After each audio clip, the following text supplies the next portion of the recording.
కానీ ఎన్ని సంవత్సరాలు పెట్టింది? 40 సంవత్సరాలు పెట్టింది. ఎన్ని సంవత్సరాలు పెట్టింది? 40 సంవత్సరాలు. ఎందుకు పట్టిందో మనకు తెలియాలి. ఈ 40 సంవత్సరాలు ఎందు నిమిత్తము ఆలస్యమైంది, దాని అనుసారం ఉన్న విషయం కూడా మనకు తెలిస్తే ప్రయాణం అంతా కూడా మనం రోజులు ఉంచుకోగలం. ఐగుప్తు నుంచి కానాను, ఈ ప్రయాణం అంతా కూడా మనకి ఈజీగా అర్థం కావాలంటే ముందుగా మన డౌట్ వస్తుంది చదువుకోదుగా. చాలా దగ్గర ప్రాంతం కదా, ఎందుకు 40 సంవత్సరాల కాలం పట్టిందని మనకు తెలిస్తే మన ప్రయాణం చాలా ఈజీగా నేర్చుకోవడానికి చాలా ఉపయోగపడుతుంది. కాబట్టి ఈరోజు అసలు 40 సంవత్సరాలు ఎందుకు కాలం పట్టింది అనేది మనం నేర్చుకుంటాం. ఇప్పటివరకు కూడా చరిత్ర నేర్చుకున్నాం. ప్రయాణం అయితే ప్రారంభమైంది, కానీ ప్రయాణం ప్రారంభించక ముందుగా ప్రయాణంలో జరిగిన సంఘటన ఏంటంటే ఇంచుమించుగా 40 దినాలలో పూర్తి అవసరం. ప్రయాణం ఎన్ని సంవత్సరాలు పట్టింది? 40 సంవత్సరాలు పట్టింది. చాలా ఎక్కువ కాలంగా పట్టింది. ఈరోజు పక్కన ఉన్న కడియం వెళ్ళాలంటే మనం 10 నిమిషాలతో అయిపోతాం. కానీ ఆ కడియానికి దేవుడు మనల్ని 4 సంవత్సరాలు అనిపించాడు అనుకో, ఎలా తిరగాలి? ఎంతలా తిరిగి రావాలి? అయితే ఎందుకు నడిపించాడు అని నాకు అర్థం. ఇశ్రాయేలును దేవుడు ఎక్కడి తీసుకొచ్చాడు? భయంకరమైన ఐగుప్తుల నుంచి, కష్టాల నుంచి దేవుడు ఎన్నో అద్భుతాలు చేసి, ఎన్ని అద్భుతాలు? 10 అద్భుతాలు చేసి, దాన్ని 10 తెగుళ్ళు అంటారు. 10 అద్భుతాలు చేసి పగలు ఎంత తప్పైనా తగలకుండా, రాత్రి మంచు తప్పైనా తగలకుండా, చెప్పులు అరుగుపోకుండా, బట్టలు మాయకుండా, కొనుక్క నిద్రపోక, విడవక ఎడబాయక చాలా క్షేమంగా నడిపిస్తున్నాడు. ఎవరిని? ఇశ్రాయేలుని. వీరు మార్గం మధ్యలో నీళ్ళ కోసం, ఆహారం కోసం, మాంసం కోసం ఎవరి మీద తిరుగుబాటు చేశారు? దేవుడి మీద తిరుగుబాటు చేశారు. అయినప్పటికీ కూడా దేవుడు మోషే ఆహారంలో విజ్ఞాపన ఆలోచించి వారు నడిపిస్తున్న ఈ క్రమంలో వారు కాదేశు బర్నయ అనే ప్రాంతానికి వచ్చారు. ఇంచుమించుగా కానాను బార్డర్. ఎంత? కానాను బార్డర్. ఆ కానాను, ఆ కాదేశు బర్నయ దాటితే ఏ దేశం వెళ్ళిపోతారంటే కానాను దేశం వెళ్ళిపోతారు. అప్పటి వరకు కూడా దేవుణ్ణి వాళ్ళు ఇంచుమించుకో 10 సార్లు పైగానే శోధించారు. కీరకాయల కోసం, దోసకాయల కోసం, ఉల్లిపాయల కోసం, మాంసం కోసం, నీళ్లు కోసం, రకరకాలుగా అధికారం కోసం, ఇలా ఎన్నో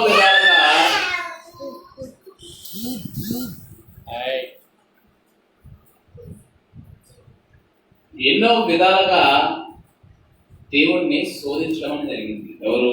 ఇశ్రాయేలు. అయితే ఈ కాదేశ బర్నయ ప్రాంతానికి వెళ్ళారు. కొద్ది దినాల్లో కానాను దేవుడు వాగ్దానం చేసిన దేశాన్ని స్వతంత్రించుకోవాలి. అయితే కాదేశ బర్నయ దగ్గరకు వచ్చిన తర్వాత, వీరందరూ కూడా మైదానంలో ఉన్న తర్వాత, ఈ కానాను దేశం ఎలా ఉంటుంది అనేది చూసి రావాలి. ఆ ప్రాంతాన్ని మనం జయించగలమా? నిజంగా దేవుడు చెప్పినట్టుగా అక్కడ పాలు తేనెలు ప్రవహించే ప్రాంతమా కాదా అనేది తెలుసుకోవాలి. ఏం చేశారంటే మోషే గారి దగ్గరికి వెళ్ళి, అయ్యా మనం ఎక్కడ దాకా వచ్చాం కదా, ఆ ప్రాంతాన్ని మనం స్వతంత్రించుకోబోతున్నాం కదా, అది ఎంత బలమైన దేశము? నిజంగా పాలు తేనెలు ప్రవహించే దేశమా, పంటలు సమృద్ధిగా పండే దేశమా కాదా అని చూసి వచ్చేటప్పుడు ఒక 12 మందిని మనం పంపుదాం. ఎంతమందిని? ఒక 12 మందిని మనం పంపుతామని ఆలోచన కలిగి, ప్రతి గోత్రానికి ప్రధానమైన వాడు. ఎన్ని గోత్రాల వారు? 12 గోత్రాలు. కాబట్టి గోత్రానికి ఒక్కటి చెప్పున ప్రధానమైన వ్యక్తి, గోత్రానికి మూల పురుషుడు లాంటి వ్యక్తులను వెన్నుకుని 12 మందిని ఆ కాదేశు బర్నయ అంటే కానానులోకి నడిపిస్తారు. ఎక్కడ నడిపిస్తారు? కానాను నడిపిస్తారు. ఈ కానానులోకి వెళ్ళిన తర్వాత వీరు 40 దినాలు ప్రయాణం చేస్తారు. అక్కడ కానానులో ఎన్ని దినాలు ఉంటారు? 40 దినాలు ఉంటారు. 40 దినాలు ఉంటారు. అక్కడ ఎంత గొప్ప సమృద్ధమైన దేశం అంటే, ఒక ద్రాక్ష గెలనట ఇద్దరు కలిపి మోస్తారట, అంతలా పంటలు పండుతాయట. మనకి ద్రాక్ష పళ్ళు గుర్తులు వస్తాయి కదా, మన ఎంతమంది మోయగలం ఉందని చిన్న పిల్లలు మోసేస్తారు. కానీ అక్కడ పెద్దవాళ్ళు వాళ్ళ మనసులు ఎంత అంటే 6 అడుగులు, చాలా బలమైన వాళ్ళు. అలాంటి ఇద్దరు మనుషులు ఒక ద్రాక్ష పళ్ళు గెలక మోస్తున్నారంటే ఎంత పెద్దగా పండిందో ఒకసారి ఆలోచించండి. పాలు తేనెలు ప్రవహించే దేశం అంటే పాలు తేనెలు ప్రవహించే సమృద్ధిగా పంటలు పండే దేశం అని అర్థం. అది రూపకలంకారంగా చెప్పబడింది. ఏం చెప్పబడింది? రూపకలంకారంగా చెప్పబడింది. అంటే పాలు తేనెలు ప్రవహించే దేశం అంటే అక్కడ నిజంగా పాలు తేనెలు నదుల్లో ప్రవహిస్తాయని అనుకోకూడదు. పాలు తేనెలు అంటే సమృద్ధి అనే దానికి అర్థమిస్తుంది. కాబట్టి బాగా పంటలు పండే దేశం అని నిజం. ఇప్పటికీ కూడా అదే. ప్రపంచంలో బాగా పంటలు పండే దేశం ఏదని మీరు గూగుల్లోకి వెళ్ళి చర్చ చేసుకోవడితే ఏ దేశం వస్తుంది? ఇజ్రాయెల్ దేశమే వస్తుంది. వ్యవసాయం కోసం, పంటల కోసం మనం బాగా తెలియాలంటే చాలా ప్రభుత్వాలన్నీ కూడా ఎక్కడికి వెళ్తాయి? ఇజ్రాయెల్ దేశం అని తెలుసుకుంటే ఇజ్రాయెల్ పంటలు చాలా గొప్పగా పండుతాయి, చాలా సమృద్ధిగా పండుతాయి, చాలా విరివిగా పండుతాయి. కాబట్టి ప్రియమైన దేవుని పిల్లరా, ఆ ఇశ్రాయేలు దేశానికి వేగి చూసి వెళ్ళే సమయానికి ఎంతమంది మోస్తున్నారంటే ఒక ద్రాక్షగల్ని 2 మోస్తున్నారు. సమృద్ధిమైన దేశం. అయితే అక్కడ మనసులో చాలా ఎత్తరులు, చాలా బలమైన వాళ్ళు. వాళ్ళ మీద అందులో అక్కడ చాలా బలమైన ఎత్తరులు ఉన్నారు. వారిని జయించి ఆ దేశాన్ని స్వతంత్రించుకోవడం మన వల్ల అయితే కాదు. కావున మనం తిరిగి మళ్ళా ఐగుప్తుకి వెళ్ళిపోదాం అని వాళ్ళు 10 మంది సమాచారం తీసుకొచ్చారు. కానీ అందులో ఒక ఇద్దరు యెహోషువ కాలేబ్ అన్న వాళ్ళు అయితే మనం ఖచ్చితంగా దేశాన్ని స్వతంత్రించుకోగలం, ఆ దేశాన్ని మనం కంపల్సరీ స్వతంత్రించుకోగలం. ఎందుకంటే మన పక్షంలో ఉన్నవాడు చాలా గొప్పవాడు. తెలుసు కదా, భయంకరమైన తెగుళ్ళను తీసుకొచ్చాడు, ఎన్నో అద్భుతాలు చేశాడు. ఎర్ర సముద్రం పాయలు చేసిన ఆయనకు ఈ నెపనీలైన పెద్ద అని చెప్తుంటే చెప్పినప్పటికి కూడా దేవుడి పక్షంగా కాలేబు యెహోషువ నిలబడి దేవుడు మనకు తోడున్నాడు, మీరు భయపడకండి, రండి అని పిలుపునిస్తే ఇశ్రాయేల్ సమాజం ఎవరు కూడా రావలేదంటే విశ్వసించలేదు. దేవుడు పిలుపును తునీకరించిన వారిగా కనబడ్డారంట. ఎలా కనబడ్డారు? అంతే కదా. కాలేబు యెహోషువ పిలుస్తున్నట్టు ఎవరు పిలుస్తున్నట్టు? వారి పక్షంగా దేవుడే పిలుస్తున్నాడు, రండి మీ పక్షంగానే ఉన్నాను, భయపడద్దు, మీరు వెళ్ళి యుద్ధం చేయండి, యుద్ధం చేసి వారి దేశాన్ని స్వతంత్రించుకోండి అని దేవుడు చెబుతుంటే వారిలో 10 మంది చెప్పిన అబద్ధ ఇన్ఫర్మేషన్ నిజమే అనుకోండి, కానీ దానికంటే గొప్పవాడు దేవుడు కాదా? ఆ సమస్య కన్నా దేవుడు గొప్పవాడు కాదా? ఆ నిపేనీయుల కన్నా, ఆ ఎత్తర మనసుల కన్నా దేవుడు గొప్పవాడు కాదా? అంటే గొప్పవాడే. కానీ దాని అంతా కళ్ళారా చూసారు లేదా? ఇశ్రాయేలు అందరూ కూడా కళ్ళారా చూసినప్పటికీ కూడా వాళ్ళు భయపడిపోతూ తిరిగి ఐగుప్తుకి వెళ్ళిపోదాం అనుకుంటున్నారు. ఎక్కడికి వెళ్ళిపోదాం అనుకుంటున్నారు? ఐగుప్తుకి వెళ్ళిపోదాం అనుకుంటున్నారు. అప్పుడు మోషే కాలకు వారి బట్టలు చింపుకుని, అయ్యలారా ఏంటి ఈ పని? మన దేవుడు భయంకరమైన ఐగుప్తి శ్రమ నుంచి విడుదల చేశాడు కదా, ఎన్నో అద్భుతాలు చేశాడు కదా, పగల ఎండ దప్పైనా రాత్రి మంచు దప్పైనా తగలకుండా మన చాలా జాగ్రత్త ఇక్కడ వరకు తీసుకొచ్చాడు కదా, ఈ నెప్పని ఎంత, దయచేసి మీరు వెనక్కి తిరగద్దు అని చెప్తే ఆ సమాజం అంతా కూడి కాలేబుని యెహోషువని రాళ్ళతో కొట్టి చంపాలనుకున్నారు. ఎవరిని? నిజమైన సమాచారం తెచ్చిన, యథార్థమైన సమాచారం తెచ్చిన కాలేబుని యెహోషువని ఏమనుకున్నారు? సమాజం అంతా రాళ్ళతో కొట్టి చంపాలనుకున్నారంట. ఇదంతా ఎవరు చూస్తున్నారంటే పైనుంచి దేవుడు చూస్తున్నారు. చూచి మోషేని పిలిచి, నువ్వు తప్పుకో, నీ సంతానం ద్వారా ఈ జనాంగాన్ని, ఇశ్రాయేలుని అభివృద్ధి పరుస్తాను, వీళ్ళందరినీ నాశనం చేసేస్తాను అని చెప్పాడు దేవుడు. మనకలాటలో అయితే ఏమనుకుంటాం? నిజమే ప్రభువా, వీళ్ళు ఇసుకిచ్చేస్తున్నారు, ఒకసారి కీరకాయలకి దోసకాయలకి ఇసుకిచ్చేసారు, నీళ్ళకి ఇసుకిచ్చేసారు, అలాగే మాంసాన్ని కూడా నన్ను ఇసుకిచ్చేసారు, తవ్వు నేను తీసే అని మనమైతే అంటాం. మోషే సాత్వికుడు, దేవుని పిల్లలంటే ప్రేమ కలిగిన వాడు, ప్రేమ అంటే ప్రభువా అని వెంటనే ఆహారం మోషే ప్రభువుకు సాగిలపడి, ప్రభువా మీరు ఐగుప్తు నుంచి మీరు తీసుకొచ్చారు కదా, ఇక్కడ మీరు చంపేస్తే మీ నామాన్ని పావమంటారు, దయచేసి ఒక్కసారి మమ్మల్ని క్షమించండి, మా సమాజం వారిని క్షమించండి. మీరు అబ్రహాంకి, ఇస్సాకుకి, యాకోబుకు వాతావరణం చేశారు కదా, చూడండి ఎవరు పెడుతున్నారు అక్కడ? ఎవరిని? నీతిమంతులు పెడుతున్నారు. ఎప్పుడు కూడా నీతిమంతులు ఎదర పెడితే దేవుడు శాంతిపడతాడు, శాంతింపబడతాడు. అబ్రహాము, ఇస్సాకు, యాకోబులకు మీరు వాగ్దానం చేస్తారు కదా, నీతిమంతులు జ్ఞాపకం చేస్తున్నాడు మోషే గారు తన ప్రార్థనలో. నిజమే, ఎప్పుడైనా సరే మన జీవితంలో కష్టాలు, బాధలు, ఇబ్బందులు, సమస్యలు వచ్చినప్పుడు మన పాపాన్ని విడిచిపెట్టి దేవుని తట్టు తిరిగి యథార్థంగా బ్రతికి దేవుడు శాంతింపబడతాడు. నిజం. మనం తప్పు చేసి పాపం చేసి పాపంలో బ్రతుకుతున్నాం అంటే దేవుడు ఉగ్రుడైపోతాడు. ఈ రోజు కరోనా ఇంతలా విజృంభించడం గల కారణం ఏంటి చెప్పినా? మన పాపంలే, మన అతిక్రమాలే.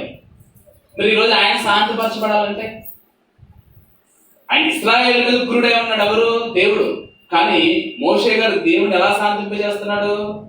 అబ్రహాం గారికి, ఇస్సాకు గారిని, యాకోబు గారిని, భక్తుల జీవితాలను దేవుడు ఎదురు పెడుతున్నాడు. ఎవరు?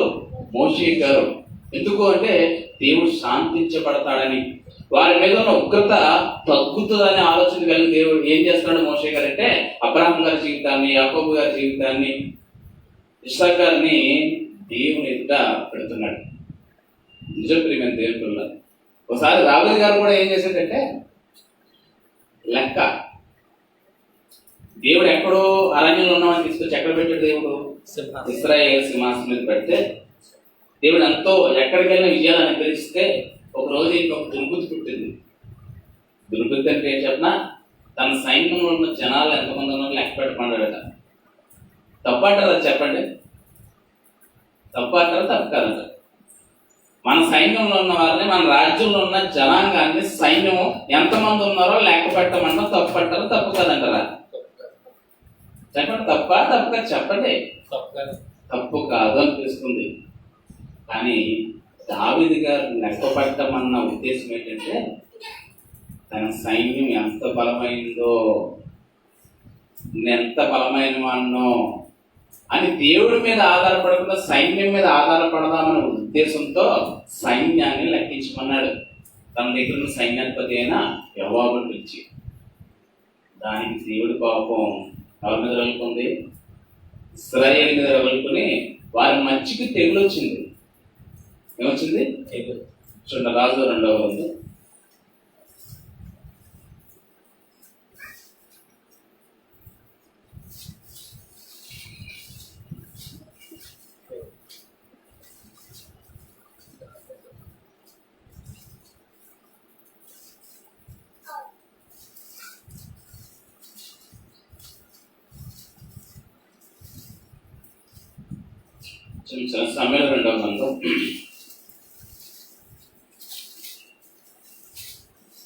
24వ అధ్యాయము 10వ వచనం చూడండి ఒకసారి.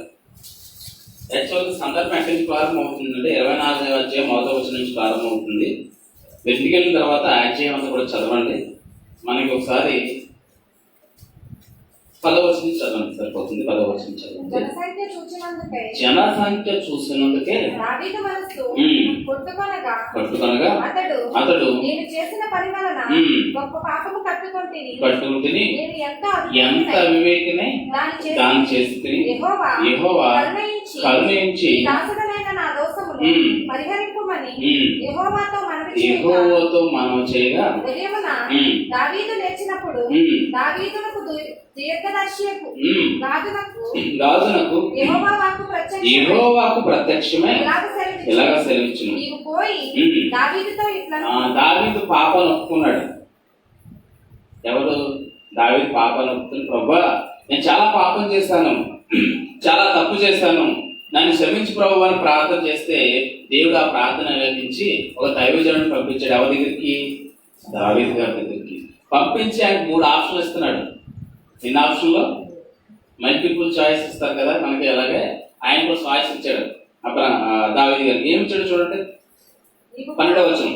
నీవు పోయి దావీదుతో ఇట్లను, యెహోవా సెలవిచ్చినదేమనగా 3 విషయములను నీ ఎదుట పెట్టుచున్నాను, వాటిలో ఒక దానిని నీవు కోరుకుని నడల నేను అది నీ మీద రప్పించదను.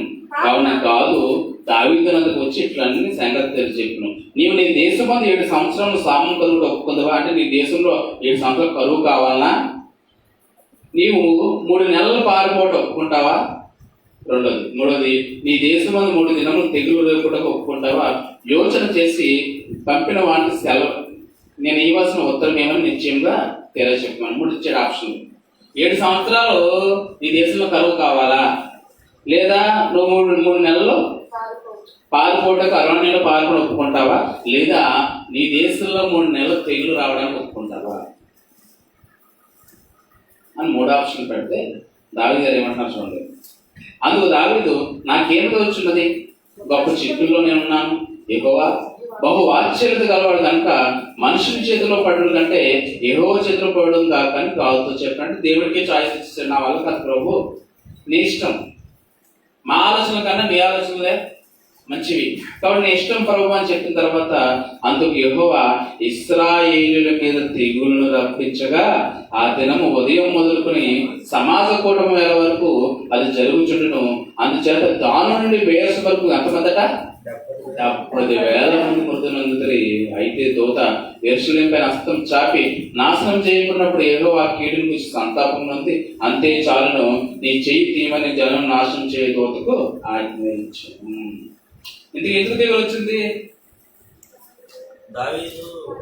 దేవుడికి విరోధంగా పాపం చేయడం. ఈరోజు కరోనా ఎందుకు వచ్చింది మనకి కూడా? ఎవరు? మనమా నిజంగా? మనమే. ఈరోజు మనం కూడా దేవుడి మీద ఆధారపడకుండా లోకం మీద ఆధారపడుతూ ఎన్నో పాప జీవితాలు బ్రతుకుతున్నాం కాబట్టి, ఎన్నో పాప జీవితాలు చేస్తున్నాం కాబట్టి, చూపు ద్వారా, తలంపుల ద్వారా, ఆలోచన ద్వారా అసలు దేవుడినే నమ్మమని భ్రమలో బ్రతుకుతాయి. నమ్మకపోవడం వలన, ఆచారబద్ధంగా భక్తి చేయడం వలన ఈరోజు దేవుని ఉగ్రత ప్రపంచంలో ఉన్న తన పిల్లల మీదకి వచ్చింది. ఆ రోజు 70,000 మందితో పోయింది, ఈరోజు లక్షల మంది వెళ్ళిపోతున్నారు. మరి దీనికి పరిష్కారం ఏంటి? దావీదు గారు చేసిన పనే మనము చేయాలి. చేస్తున్నామా? తెగులు వస్తే ఏది తింటే ఇమ్యూనిటీ పెరుగుతుందని ఆలోచన చేస్తున్నాం, మాస్క్ ఎన్ని పెట్టుకోవాలని ఆలోచన చేస్తున్నాం, శానిటైజర్ కొట్టుకోవాలని ఆలోచన చేస్తున్నాం. కానీ అయ్యో ఈ తెగులు ఎందుకు వచ్చింది, ఈ ఉగ్రత ఎందుకు వచ్చింది అని మనం ఆలోచన చేస్తున్నామా? ఆలోచన చేసుకుని ఒప్పుకొని విడిచిపెట్టి దేవుని తట్టు తిరిగితే మన కుటుంబంలో సమస్యలైన, సమాజంలో సమస్యలైన ఆయన ఖచ్చితంగా ఏం చేస్తాడు? పరిష్కరిస్తాడు. అక్కడ ఇశ్రాయేలు మీద కూడా దేవుడు ఉగ్రత వచ్చింది. ఎక్కడ మనం మాట్లాడుకున్న సందర్భంలో కాదేశు బర్నబా దగ్గర వాళ్ళకి వచ్చింది. అది దేవుడి మీద ఆధారపడకుండా ఆ ఎత్తలను చూసి భయపడిపోయి వెనకడిగేశారు. యుద్ధానికి వెళ్ళమంటే యుద్ధానికి వెళ్ళకుండా వెనకడిగేశారు.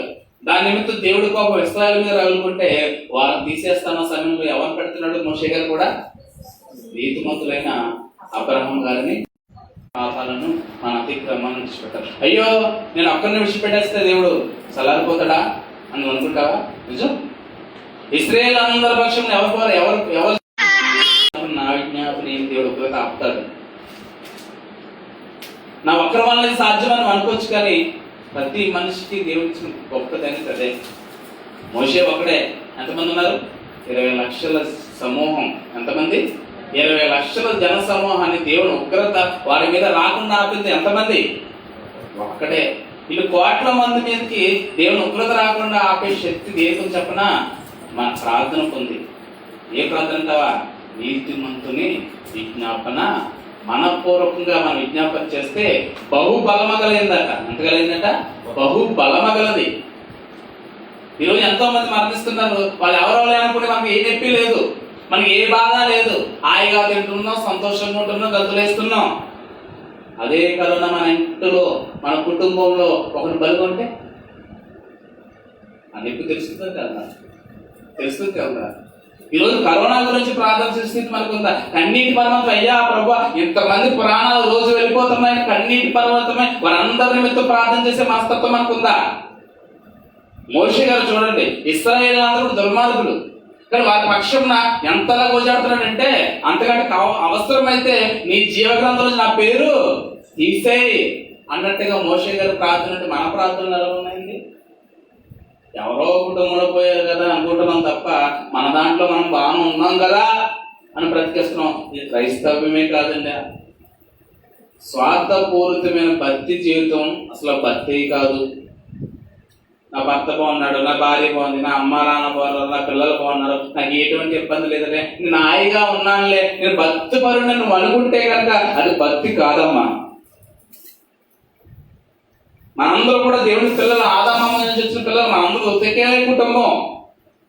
ఎంతో మంది చిన్నపిల్లలు ఈరోజు కరోనాకి బలైపోతున్నారు. ఎంతో మంది ఆక్సిజన్ లేక రోడ్డు మీద ప్రాణాలు నడుస్తూ విడిపోతున్నాయి. ఎవరు హాస్పిటల్ అడ్మిట్ చేయండి, ఎంతో మంది ప్రాణాలు కోల్పోతుంటే మనకి ఎంత చేయకుంటున్నా బాధ అనిపిస్తుంది. ఎవరికైనా నా వాళ్ళు కాదు కదా, నా కుటుంబ సభ్యులు కాదు కదా, ఎవరేమైపోతే నాకేంటి, నేను బాగున్నాను కదా అనే భావన ఉంది. ఇది దేవుని దృష్టికి సరైనది కాదు. ఈ స్వార్థపూరిత భక్తి తప్ప యథార్థమైన నిజమైన భక్తి కాదు. మనుషులందరి నిమిత్తం ఏం చేయాలంటే విజ్ఞాపనం చేయాలి మనం. అది నిజమైన భక్తి. ఇబ్బందులు ఉన్న వారిని ఏం చేయాలి? పరామర్శించాలి. అది భక్తి. ఈరోజు ప్రపంచం అంతా ఇబ్బందులు ఉంది కదా, మనం చేతనంత వరకు సహాయం చేయగలం. చేయకపోతే అన్నిటికంటే గొప్ప సహాయం ఏంటి? ప్రార్థనా సహాయం. యథార్థంగా, నీతిగా, పరిశుద్ధంగా బ్రతికి దేవుణ్ణి అడిగితే నీ ప్రార్థన, నా ప్రార్థన చాలా బలమైనది. ఈరోజు ప్రపంచ అన్ని దేశాలు బాగున్నాయి. ఈరోజు మన భారతదేశం పరిస్థితి చాలా బాగాలేదు, భయంకరంగా ఉంది. దీనికి కారణం మన పాప జీవితాలు. మనం ఆలోచించుకుంటున్నాం. కానీ మోషే గారు ఏం చేస్తున్నారు? విజ్ఞాపన చేసి ఎవరి నిమిత్తం? ఇశ్రాయేలు అందరి నిమిత్తం ప్రార్థన చేస్తూ భక్తుల జీవితాలు పెట్టాడు. పెట్టిన తర్వాత దేవుడు శాంతించబడ్డాడు. కానీ ఏం చేశాడంటే, మోషే నీ ప్రార్థన నేను అంగీకరించాను, ఈ ప్రార్థన నేను అంగీకరించాను, కానీ ఇప్పుడు నీతో ఉన్న ఈ సర్వ సమాజం అంతా కూడా కానానులో అడుగు పెట్టదు. వారి పిల్లలు మాత్రమే కానానులో అడుగు పెడతారు. వీరు నా పిలుపును నిర్లక్ష్యం చేశారు కదా, నా పిలుపును నిర్లక్ష్యం చేసి యుద్ధానికి రమ్మంటే యుద్ధానికి వెళ్ళమంటే వెళ్ళలేదు కదా. నా పిలుపును నిర్లక్ష్యం చేస్తున్నందుకు, కానీ నేను చంపేయాలనుకున్నాను, కానీ నీ ప్రార్థన ఆలకించి ఒక ఆప్షన్ ఇస్తున్నాను, వీరెవ్వరు కూడా కానానులో ప్రవేశించరు, వీరి పిల్లలు మాత్రమే ప్రవేశిస్తారు అని మాట చెప్పచ్చు. సంఖ్యాకాండం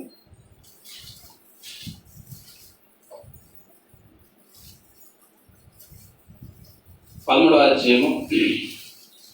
ఇదంతా మనసులో పెట్టుకుని 25 నుంచి జాగ్రత్త చదువుకుని చూడండి. 25 నుంచి చదవండి. వారు అతనికి తెలియపరిచినది ఏమనగా, నీకు మమ్మును పంపిన దేశములకు వెళ్ళుతివి, అది పాలు తేనెలు ప్రవహించు దేశమే, అది పాలు తేనెలు ప్రవహించు దేశమే, దాని పండ్లు ఇవి. అయితే ఆ దేశంలో నివసించు జనులు బలవంతులు, వారి పట్టణములు ప్రాకారము గలవి, అవి మిక్కిలి గొప్పవి. అవి పెద్ద పెద్ద గోడలతో ఉన్నాయి. ప్రతి పట్టణం కూడా ఎలాంటివి ఉన్నాయట? పెద్ద పెద్ద గోడలతో ఉన్నాయి. అవి చాలా గొప్పవి. మరియు అక్కడ అనాకీయులు చూస్తుంటే అమాలేకులు దక్షిణ దేశంలో నివసించుతున్నారు, హిత్తీయులు, యెబూసీయులు, అమోరీయులు కొండ దేశంలో నివసించుతున్నారు, కానానీయులు సముద్రమునొద్దను యోర్దాను నది ప్రాంతంలో నివసించున్నారు చెప్పి కాలేబు మోషే ఎదుట జనులు నిమ్మలపరిచి, మనం నిశ్చయముగా వెళుదము, దాన్ని స్వాధీనపరచుకుందాము, దాన్ని జీవించడం మన శక్తి సాలను. అయితే అతనితో కూడా పోయిన ఆ మనుషులు, ఆ జనులు మనకంటే బలవంతులు, మన వారి మీదకి పోజాలం అనేది, మరి వారు తాము సంచరించి చూసిన దేశం గురించి ఇశ్రాయేలుతో చెడ్డ సమాధానం చెప్పి నేను సంచరించి చూసిన దేశము, తన నివాసులు భక్షించే దేశము, దానిలో మాకు కనబడే జనులందరూ ఉన్నత దేవులు. అక్కడ నెపీలు సంబంధమైన ఆనాకు వంశపు నెపీలను సూచితిని, మా దృష్టికి మేము మిడతల వలె ఉంటే వారి దృష్టికి మేము అట్లే ఉంటే మనది. చెడ్డ సమాధానం చెప్తున్నారు ఎవరు? 10 మంది. ఎప్పుడు కూడా అసాక్ష్యానికి పెద్దపేట ఉంటుందండి. సత్యం కూడా ఎప్పుడు కూడా తప్పు మీద నమ్ముతారు. అబద్ధం నిజం జోలు తడుపుకుంటే ముందుగా జోలు తడుపుకుంటే సమయం గట అబద్ధం ఊరంతా తిరిగి వచ్చేస్తారు. అర్థమైంది లేదు? నిజం చెప్పులు తడుపుకునే సమయానికట అబద్ధం ఊరంతా తిరిగి వచ్చేస్తుందట. లోకంగా సామెత కూడా ఉంటుందండి. అబద్ధం త్వరగా నమ్ముతారట, నిజం త్వరగా నమ్మరు. ఈరోజు ప్రపంచంలో కూడా ఎన్నో భయంకరమైన బోధలు ఉన్నాయి. అసత్య సంబంధమైన బోధలు ఉన్నాయి, భూ సంబంధమైన బోధలు ఉన్నాయి, శరీర సంబంధమైన బోధలు ఉన్నాయి, ఆత్మ సంబంధమైన బోధలు ఉన్నాయి. శరీర సంబంధమైన బోధలు అనేక మందిని ఆకర్షింపజేశారు చూడండి. ఆత్మ సంబంధమైన జీవితం గురించి, పర సంబంధమైన జీవితం గురించి, పునరుద్ధాన సంబంధమైన బోధ గురించి చెప్తుంటే సంఘం ఎక్కువ ఉన్నారా తక్కువ మంది ఉన్నారా? చెప్పండి, తక్కువ మంది ఎక్కువ మంది ఉన్నారా? తక్కువ మంది. అసత్య సంబంధమైన బోధలు 1,00,000 లక్షల వరకు ఉన్నారు.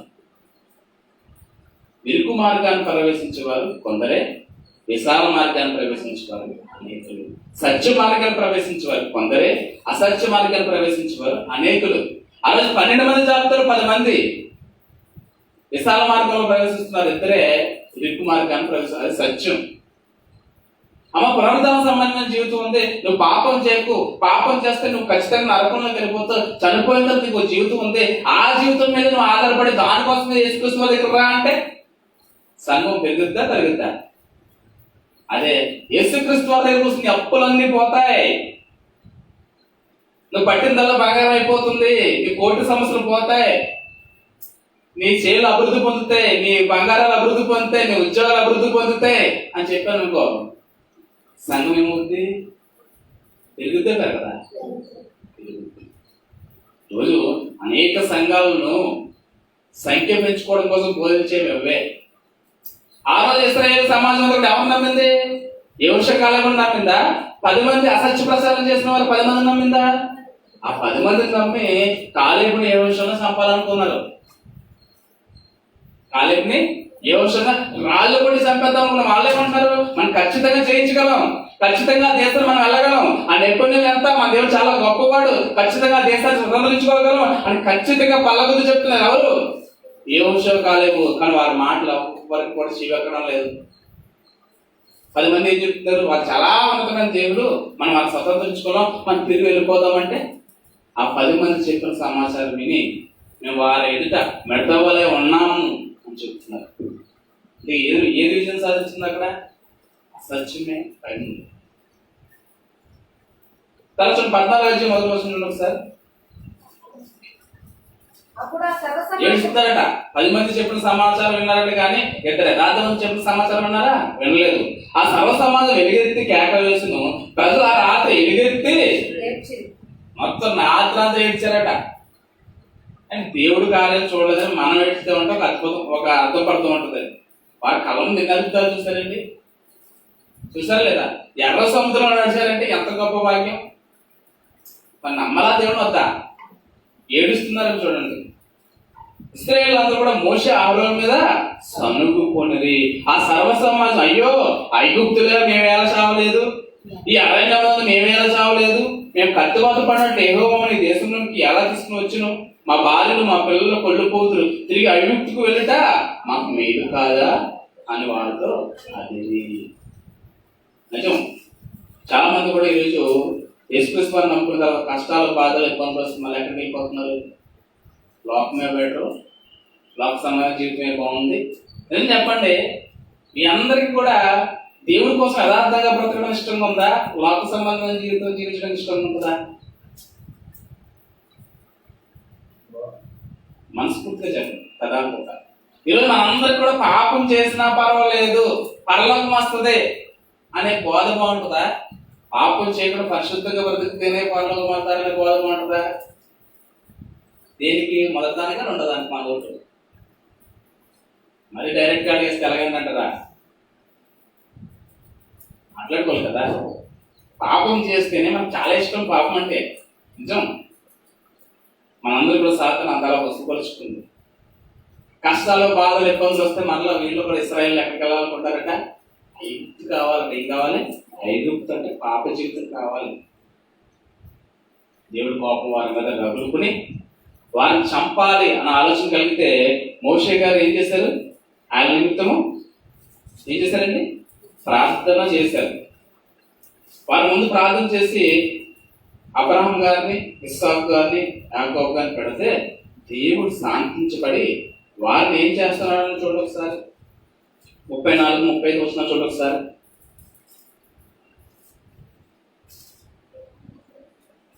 మీరు ఆ దేశమును సంచరించి చూచిన 40 దినముల లెక్క ప్రకారం దినములకు 1 సంవత్సరం చొప్పున 40 సంవత్సరములు మీ దోష శిక్షను భరించి మిమ్మల్ని రోజు వేసినట్టు తెలుసుకుందరు.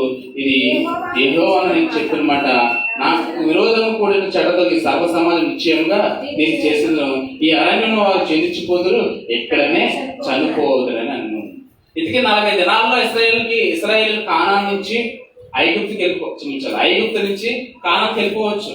మరి ఎందుకు 40 సంవత్సరాలు పట్టింది అంటే వాళ్ళు దేవుడు మాటకు లోబడకుండా దేవుడు పిలుపును, ఎవరి పిలుపును? దేవుడి పిలుపును నిర్లక్ష్యం చేసి వారి మీద వారు ఆధారపడి తిరిగి మరలా ఐగుప్తుకి వెళ్ళిపోదాం అనుకున్నారు కదా. అందు నిమిత్తము దేవుడు వారికి శాపం ఇచ్చాడు. ఏంటంటే మీ శవములను ఎక్కడ రాలిపోవాలి? అరణ్యంలో రాలిపోవాలి. ఎక్కడ రాలిపోవాలి? అరణ్యంలో రాలిపోవాలి. నా పిలుపును మీరు నిర్లక్ష్యం చేశారు కాబట్టి మీకు శిక్ష ఏంటంటే మీరు కానానులో ప్రవేశించరు, ఈ పిల్లలు మాత్రమే ప్రవేశిస్తారు. అందు నిమిత్తము 40 దినాల్లో కానాను వెళ్ళవలసిన ఎన్ని సంవత్సరాలు పట్టింది? 40 సంవత్సరాలు పట్టింది. ఈ 40 సంవత్సరాలు అరణ్యంలో వీరందరూ కూడా రాలిపోయారు లేదా? యెహోషువ, కాలేబు మాత్రమే కానాను వెళ్ళారు. ఇంతకీ ఎందుకు వీళ్ళు 40 సంవత్సరాలు అరణ్యంలో రాలిపోయారంటే దేవుడు పిలుపుని ఏం చేశారు? నిర్లక్ష్యం చేశారు. ఏం చేశారు? నిర్లక్ష్యం చేశారు. చూడండి మాటతో 11 వచ్చిన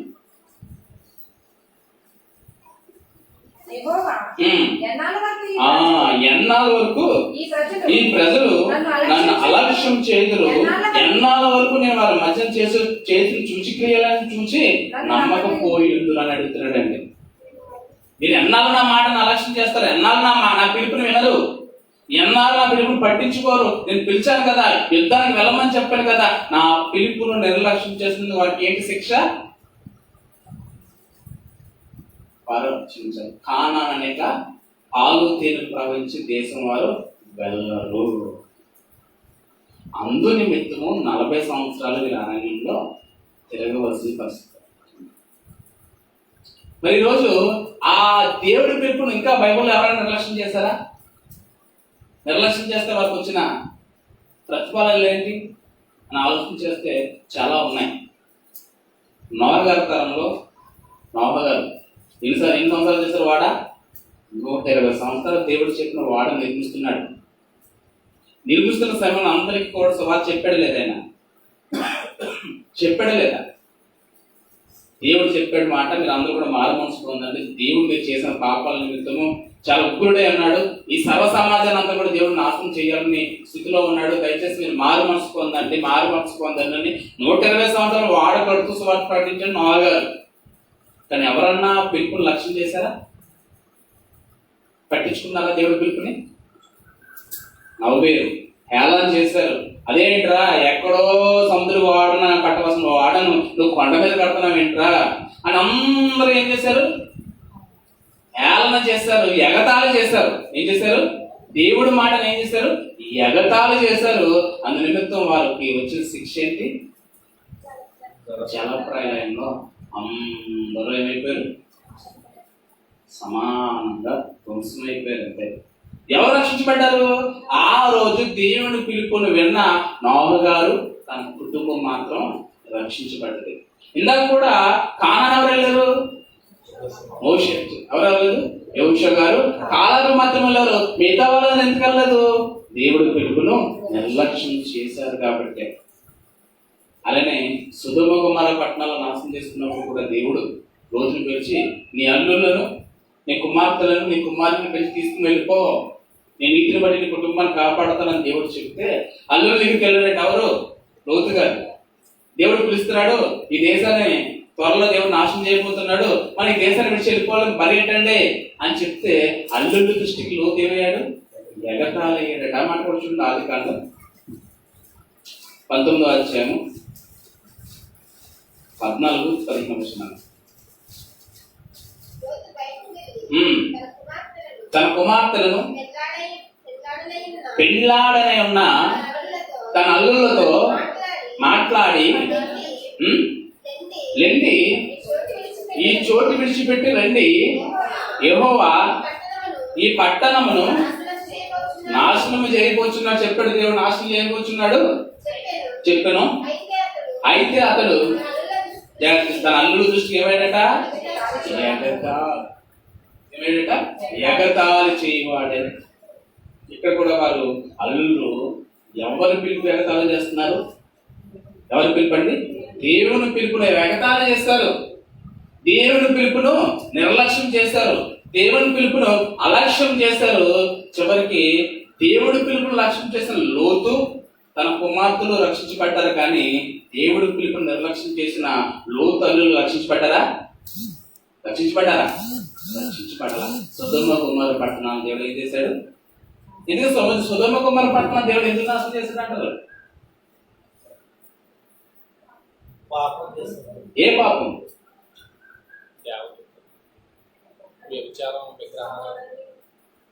పర శరీరానుసారం చెప్పిన యాక్చువల్గా స్త్రీ పురుషుడు ధర్మం దేవుడు పెట్టిన సృష్టి ధర్మం. వాళ్ళ పురుషులతో పురుషులు, స్త్రీలతో స్త్రీలు అవాంఛమైనది చేస్తూ, దేవతలతో ముగ్గురు పురుషులు వస్తే వారిని చెరపడానికి ఎవరెవరు వచ్చారట? వృద్ధులు, బాలురు, యవ్వనులు, చిన్నపిల్లలు కూడా పరసరైన స్థానంలో ఎంత భయంకరమైన జాగ్రత్తం జరుగుతుంది, ఎంత భయంకరమైన విషయాలు జరుగుతుంది చూడండి. ఈరోజు కూడా సమాజం అలాగే ఉందండి. వాయావారసలైన బంధాలు, చిన్నపిల్లలు లేదు, వృద్ధాప్యంలో ముసలావిడ లేదు. ఇప్పుడు మనం చట్టం చేసింది కదా, మన ఆంధ్రప్రదేశ్, మన భారతదేశం ప్రభుత్వం చట్టం చేసింది. పురుషులతో పురుషులు పెళ్లి చేసుకోవచ్చట, స్త్రీలు పెళ్లి చేసుకోవచ్చట. వాళ్ళొక రూల్స్, చట్టాలు. అందుకే ఈ కర్మ, అందుకే ఈ ఉగ్రత. మరి మన దేశాలు కూడా దేవుడు లేపారు కదా. ఒక మాటలో చెప్పాలంటే మన దేశాల మీద ఇప్పుడున్న పరిస్థితుల్లో సొదొమ గొమొర్రా పట్టణాలే బెస్ట్. అంత భయంకరంగా ఉంది ఈరోజు ప్రపంచం అంతా. కానీ ఏ ఒక్కరు కూడా నశించుకోకూడదని, అందులో మారుమనసు పొందాలని, రక్షణ పొందాలని ప్రభువైన యేసుక్రీస్తు వారు రాకడ ఆలోచన చేస్తున్న తండ్రి గారు. నువ్వు నేను కూడా కదా మారుమనసు పొందాలి, రక్షణ పొందాలని. కానీ మనం ఎలా చేస్తున్నాం? సొదొమ గొమొర్రా పట్టణాల కింద దారుణంగా ప్రవర్తిస్తున్నాం. ఈరోజు యవ్వన దశ చాలా బలమైనది, కానీ మన బలం మనం తెలియక సాతాను మాయలో పడిపోయి ఈరోజు ఏదో లోక సంబంధించిన ప్రేమల కోసం పరిగెడుతున్నాం మనం. దయచేసి మీరు కూడా యవనస్తులు బలవంతులు అని చెప్పాడు. యవనస్తులను దేవుడు పిలుచుకున్నాడు. యవ్వన దశలో దేవుడి కాడి బయట నరునికి మేలు. ఈరోజు నిన్ను కూడా ఆయన పిలిచాడు కాబట్టి ఇక్కడ ఉన్నాం. పిలిచిన మనం కూడా ఆయన పలుకును నిర్లక్ష్యం చేస్తే, ఆయన పని పక్కన పెట్టి ఏదో నామకార్థంగా బ్రతికితే మన బ్రతుకులు కూడా వారిలా తెల్లారిపోక తప్పదు. ఈరోజు ఎంతో మంది దేవుడు పిలిచాడు సువార్త ద్వారా. అనేకులు దేవుని దగ్గరకు వచ్చాం. వచ్చిన మనం ఆయన మాటల ప్రకారంగా బ్రతకకుండా ఏదో వస్తున్నాం వెళ్తున్నాం అని ఆయన మాటలు నిర్లక్ష్యం చేసి మన బ్రతుకులో మన ఇష్టాలు నెరవేర్చుకుంటే, మన చిత్తాన్ని నెరవేర్చుకుంటుంటే, మన కోసం మనం బ్రతుకుతూ ఉంటే, మన భార్య బిడ్డల కోసం, మన ఉద్యోగాల కోసం, మన చదువుల కోసం మనం బ్రతుకుతూ ఉన్నామంటే ఎవరి మాటను నిర్లక్ష్యం చేసినట్టు? ఎవరి మాటను? దేవుడి మాటను నిర్లక్ష్యం చేసినట్టు. ఖచ్చితంగా మనం కూడా భారీ మూల్యం చెల్లించుకోక తప్పదు. వాళ్ళు అరణ్యంలో రాలిపోయారు, నువ్వు నేను కూడా ఈ భూమి మీద రాలిపోతాం. ఎక్కడికి వెళ్ళిపోతాం? నిత్యనరకానికి వెళ్ళిపోతాం. ఆలోచించండి. ఈ మాటలు మీరు వింటున్నారు. ఈరోజు దేవుడి మాటను, దేవుడి పిలుపును నిర్లక్ష్యం చేశారు. పిలిచాడు కాబట్టి వాళ్ళు వచ్చాం మనం. ఈరోజు మనం నిర్లక్ష్యం చేసి బ్రతుకుతూ ఉంటే, ఆ రోజు ఇశ్రాయేలు నిర్లక్ష్యం చేశారు. నోహ గారి తరంలో, ఆ తరంలో ప్రజలు నిర్లక్ష్యం చేశారు. లోతు సందర్భంలో తన అల్లులు నిర్లక్ష్యం చేశారు. వారి బ్రతుకులు ఏమైపోయినాయి? నరకంలో తెల్లారిపోయింది. ఈరోజు నువ్వు నేను కూడా దేవుడి మాట ప్రకారంగా బ్రతకకుండా ఏదో వస్తున్నావు వెళ్తున్నావు అని ఆయన మాటను, ఆయన పిలుపును నిర్లక్ష్యం చేసి ఏదో సంపాదించడం కోసం, ఏదో తెంగరాజు కోసం దేవుని దగ్గరికి వస్తే ఖచ్చితంగా చెప్తున్నాను, మనం కూడా భారీ మూల్యం చెల్లించుకోక తప్పదంటే తప్పదు. ఆలోచించండి. దేవుడు ప్రేమించాడు చెప్పనా? దేవుడు ఆకర్షిస్తే కానీ ఎవరు కూడా దేవుని దగ్గర రారట తెలుసా? ఈరోజు నువ్వు నేను కూడా దేవుడి దగ్గరకు వచ్చామంటే, దేవుడి మాటలు వింటున్నామంటే దీని వెనకాల నడిపింపు ఎవరిది ఉంది? దేవుడిది ఉంది. మరి ఈ పిలుపును మనం నిర్లక్ష్యం చేస్తే మన బ్రతుకులు కూడా ఆ విధంగానే తెల్లారైపోతాయి. బబులోను ఇశ్రాయేలీయులు 2 రాజ్యాల్లో విడిపోయారు కదా. ఎన్ని రాజ్యాలుగా? 2 రాజ్యాలు. ఉత్తర రాజ్యం, దక్షిణ రాజ్యం. ఉత్తర రాజ్యం ఎవరు? ఇశ్రాయేలీయుల 10 గోత్రాలు. దక్షిణ రాజ్యం బెన్యామీను, యోధా గోత్రములు. ఇది దక్షిణ రాజ్యం. అయితే ఉత్తర రాజ్యం మీద ఎవరు దాడి చేశారు? అశ్షూరులు దాడి చేసి క్రీస్తు పూర్వం 722లో వారిని మెసొపొతామియా ప్రాంతానికి తీసుకెళ్ళిపోయారు. ఎక్కడికి? మెసొపొతామియా ప్రాంతానికి తీసుకెళ్ళిపోయారు. దాన్ని చూసుకుని ఆ కింద సహోదరుని బుద్ధి రావాలొద్దా?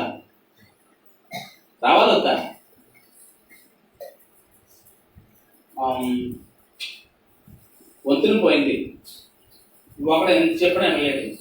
వాడు వెళ్ళి నేను దాటగలనని దాటే ప్రయత్నం చేశాడు, కానీ కాలంలో పడిపోయాడు, మరణించాడు. ఆ తర్వాత అది చూసి మనకి ఏం గుర్తు రావాలి? నేను ఆ దారి గుండా వెళ్ళకూడదు, వాడు ఎలా వెళ్ళి నాశనం అయిపోయాడు, నేను కూడా అలాగే వెళ్తే నేను నాశనం అయిపోతానని మనకు బుద్ధి ఉండాలా? ఇశ్రాయేలు చూడండి, కొన్ని మన అన్నదానంగా ఇశ్రాయేలు 10 గోత్రాల వారు అశ్షూరులు తీసుకుపోయారు కదా. మేము సరిగ్గా లేకపోతే మమ్మల్ని కూడా ఎవరు తీసుకెళ్ళిపోతారు? ఖచ్చితంగా మమ్మల్ని కూడా దేవుడు శరకు అప్పగించేస్తానని మాట ఇచ్చాడు. ఖచ్చితంగా చేస్తాడని బుద్ధి తెచ్చుకోవాలా? వీళ్ళు ఇంకేం చేశారు? మనకులాగే కదా, మనకులాగేనా? మనం అంతే కదా.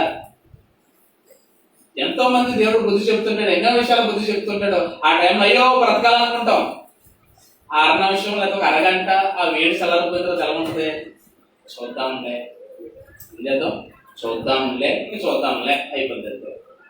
వాక్యం నుంచి అయ్యో నేను ఈ రోజు నుంచి బతికేయాలి, ఈ రోజు కోసం నేను ఎక్కువగా ప్రార్థన చేసుకోవాలి, ఎక్కువగా వాక్యం వినాలి, పాపం చేయకూడదు, ప్రతి విషయంలో దేవుడి మీద ఆధారపడాలని అరగంట మండిపోతూ ఉంటాం.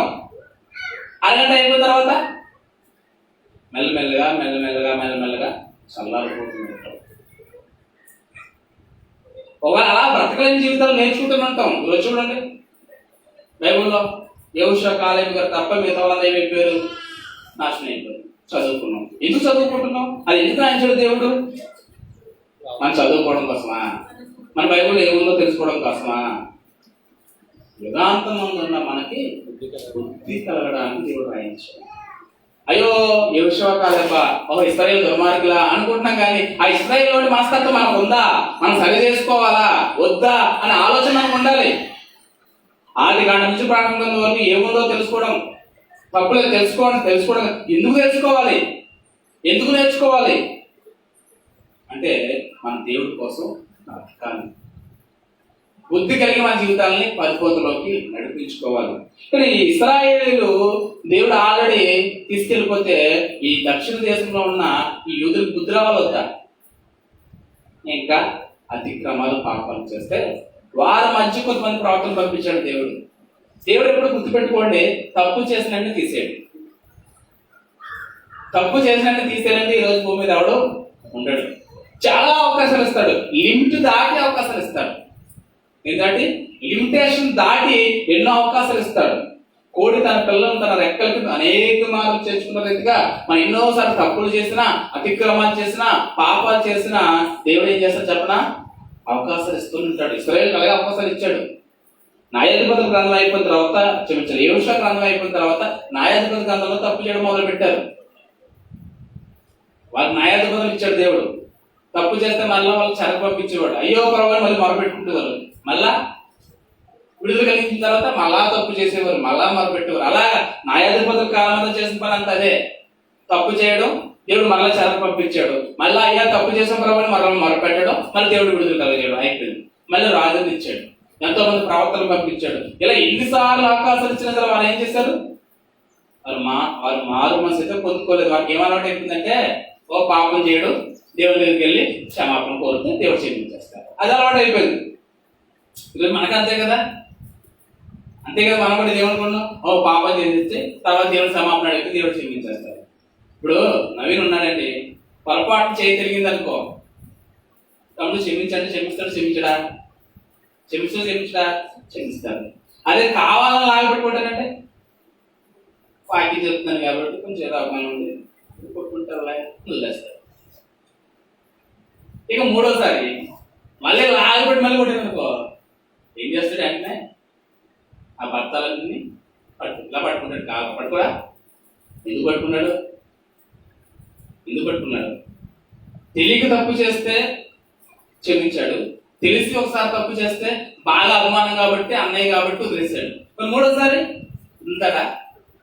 మరి నువ్వు నేను కూడా తెలిసి ఎన్నిసార్లు తప్పు చేసాం? నువ్వు నేను కూడా తెలిసి ఎన్నిసార్లు దేవుని కొట్టాం? చూపుల ద్వారా, తలంపుల ద్వారా, ఆలోచన ద్వారా, నడకల ద్వారా, పడకల ద్వారా, ఉద్దేశాల ద్వారా, సెల్ ఫోన్ ద్వారా, ఎవరో చూడటం లేదు, ఎన్నో రకాలుగా ఎన్నోసార్లు దేవుని కొడుతూనే వస్తున్నాం. అయినా కానీ దేవుడు ఏం చేస్తున్నాడు?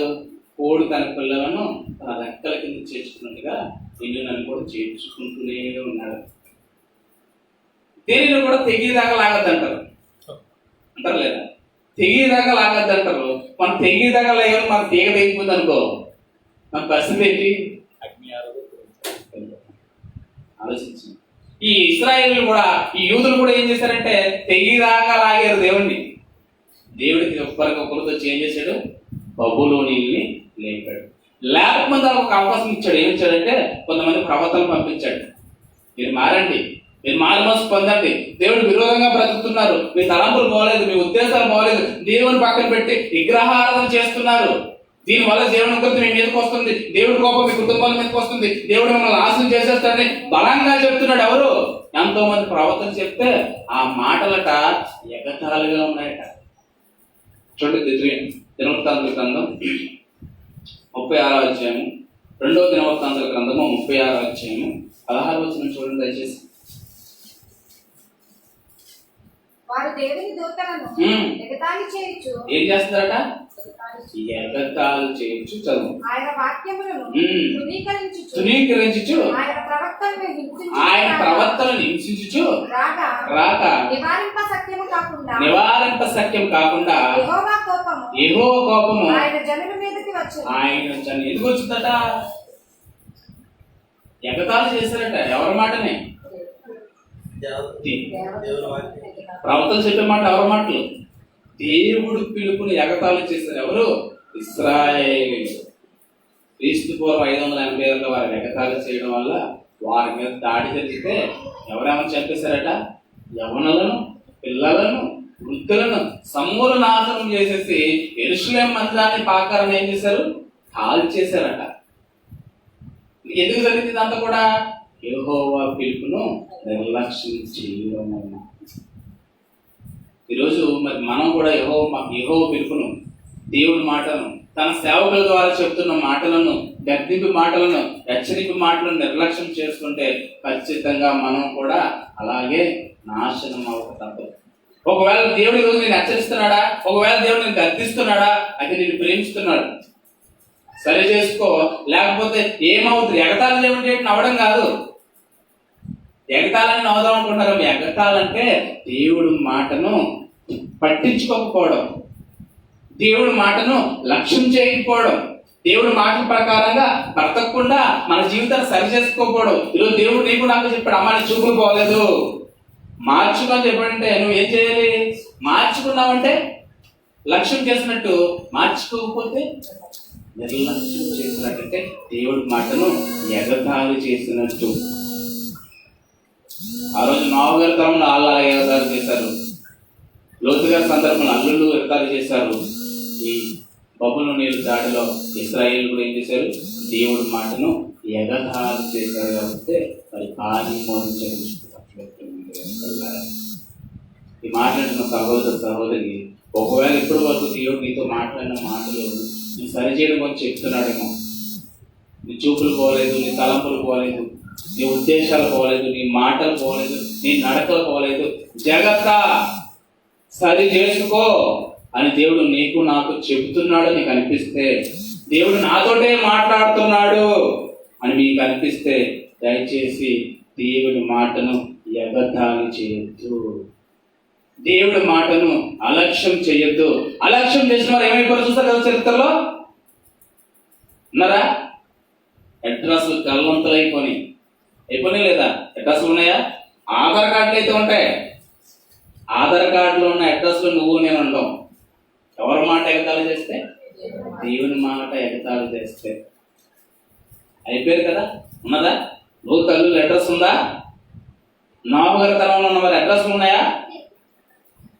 ఇశ్రాయేలు అడ్రస్లు కూడా లేవు. ఎందుకు వాళ్ళకి అడ్రస్ లేకుండా పోయినట్టు వారు చేసిన పని ఏంటంటే దేవుడి మాటను ఎగతాళి చేస్తారు. ఈ రోజు నువ్వు నేను కూడా దేవుడి మాటను ఎగతాళి చేసి దేవుడి హెచ్చరింపును గద్దింపును మనం పట్టించుకోకుండా మన చిత్తానుసారంగా మనం బ్రతుకుతూ ఉంటే కనుక ఖచ్చితంగా మన అడ్రస్లు కూడా ఏమైపోతాయి? కళ్ళంతైపోతాయి. సామెతల గ్రంథం చూడండి ఒక మాట, మొదటి అధ్యాయము, సామెతల గ్రంథము మొదటి అధ్యాయం 23 నుంచి చదవండి దయచేసి.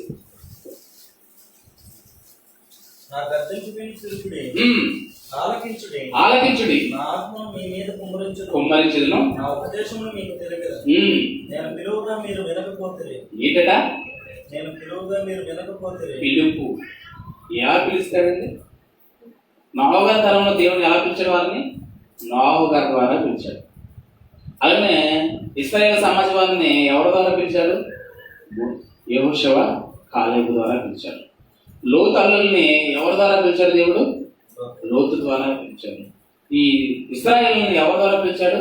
అనేక మంది ప్రవక్తల ద్వారా దేవుడు పిలిచాడు. పిలవగా చదవండి. మీరు వినకపోతే ఇగో ఈ రోజు మిమ్మల్ని ఎవరితో పిలుస్తున్నాడు?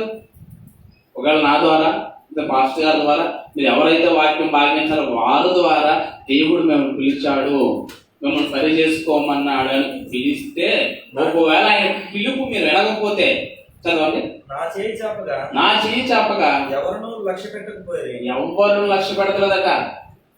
ఆయన పిల్లలను పంపి ఆయన మాటల ప్రకారంగా బ్రతకండి, మీ జీవితంలో సరి చేసుకోండి అని ఆయన చేయి చాప ఆయన పిలిస్తే ఆయన మాట ఎవరు కూడా లక్ష్య పెట్టకపోగా, నేను చెప్పిన బోధ ఏమీ మీరు వినక త్రోసివేసి అంటే ఏంటి?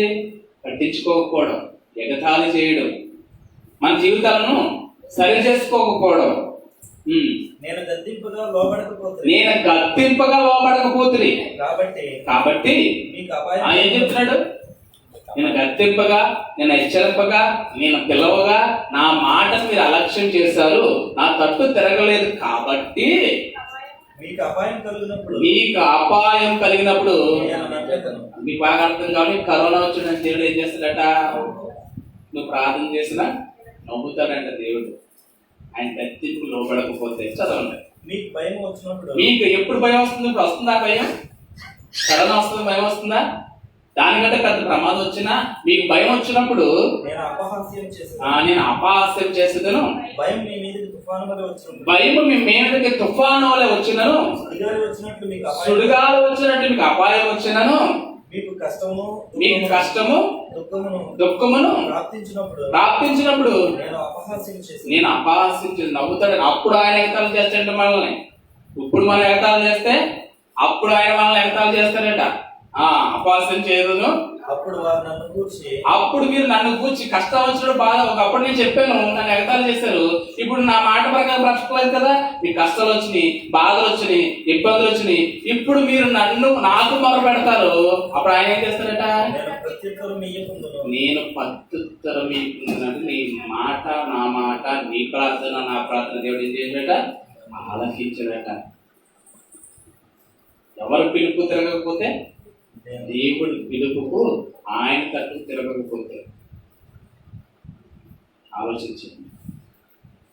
ఈరోజు అన్ని బాగున్నాయని మీరు అనుకుంటున్నారేమో. ఆపదగా 3 రోజులు వస్తున్నాం కాదా?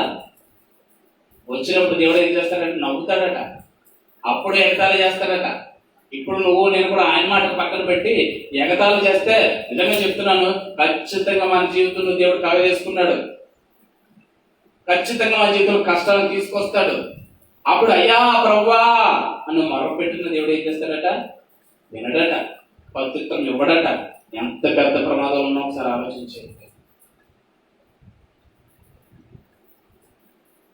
కొత్త నిబంధన కాలంలో యేసుక్రీస్తు వారు కూడా ఉపమానం చెప్పాడు. విందు సిద్ధంగా ఉంది, రండి అని అందరిని పిలిస్తే వారందరూ ఏం చేస్తారు చూడండి. మత్తయి సువార్త 22వ అధ్యాయం 4-5 వచనాలు చూడండి సార్. కాగా అతడు ఇదిగో నా విందు సిద్ధపరిచి ఉన్నాను, ఎద్దులను క్రొవ్విన పశువులను వధింపబడినవి రండని పిలవబడిన వాళ్ళతో చెప్పుడని వేరే దాసులు పంపిణీ కానీ ఏం చేయలేదట. దేవుడు మాటను లక్ష్యం చేయక ఒకడు తన పొలమునకును మరొకడు తన వర్తకము వెళ్ళి తక్కిన వారు అతని దాసులను పట్టుకుని అవమానపరిచి చంపని. కాబట్టి కాపుపడి ఆ నరాంతను సంహరించి వారి పట్టణం తగలబెట్టాడంట. చూడండి, ఎవరి కోసమైతే ఇల్లు సిద్ధపరిచాడో ఇల్లు సిద్ధపరిచి పిలిచాడు. వారు రమ్మని పిలిచాడు. ఎవరి ద్వారా పిలుస్తాడు? సేవకుల ద్వారా, ప్రవక్తల ద్వారా పిలిచాడు. పిలిచినప్పుడు వర్తకం వెళ్ళాలని ఒకడు, వ్యాపారం చేసుకోవాలని ఒకడు, ఎద్దులు వెళ్ళాలని ఒకడు చెప్పాడు. పైగా అలా కాదు ఖచ్చితంగా రావాలని కొంతమంది ప్రవక్తలు చెప్తే వాళ్ళందరూ ఏం చెప్పారు? వాళ్ళంతా ఏం చేస్తారట? కొట్టి చంపారట. ప్రవక్తలు ఏం చేశారు? కొట్టి చెప్పారంట. ఇదంతా ఎవరు చూస్తున్నారు? కావున దేవుడు అంటున్నాడు, వారు నా మాటను అలక్ష్యం చేస్తారు కాబట్టి, లక్ష్యం చేయలేదు కాబట్టి ఆ నరహంతులందరూ ఏం చేశాడు? దేవుడు సంహరించేశాడు. ఆలోచించాడు. దేవుడు మాటల ప్రకారంగా బ్రతకడానికి సరి చేసుకోవడానికి ప్రయత్నించాం. చూసారా, ఆయన మాటలు అలక్ష్యం చేస్తే దేవుడు ఎప్పుడత ఆయన పిలిచాడు. నిన్ను నన్ను కూడా వాక్యం ధర పిలుస్తున్నాడు, వాక్యం ధర గద్దిస్తున్నాడు, నిన్ను నన్ను కూడా సరి చేసుకోమని చెప్తున్నాడు, నా దగ్గరికి రండి అని పిలుస్తున్నాడు. ఆ పిలుపును నువ్వు నేను కూడా ఎగతాళి చేస్తే, ఇప్పుడు వరకు ఎంతమంది ఎగతాళి చేశారు చూసారు కదా. ఏమైపోయింది? వాళ్ళందరూ కూడా అడ్రస్లు కళ్ళంతా అయిపోయింది. నువ్వు నేను కూడా ఈరోజు నిన్ను నన్ను కూడా ఈరోజు పిలుస్తున్నాడు. ఆ పిలుపు లోబడి మన జీవితాన్ని సరి చేసుకుని ఆయన తట్టు తిరిగితే సరే, లేకపోతే నీ అడ్రస్ నా అడ్రస్ కళ్ళంత అయిపోక తప్పదు. ఈరోజు భయంకరమైన కరోనా విపత్తు ఎందుకు తీసుకొచ్చాడంటే మనం ఆయన తట్టు తిరుగుతామేమని. ఈరోజు మన అందరినీ కూడా దేవుని ద్వారా పిలిచాడు, మన సువార్త ద్వారా పిలిచాడు. చూడండి, దశలోని రాసిన పత్రిక 2వ పత్రిక 2వ అధ్యాయము 4వ వచనం చూడండి.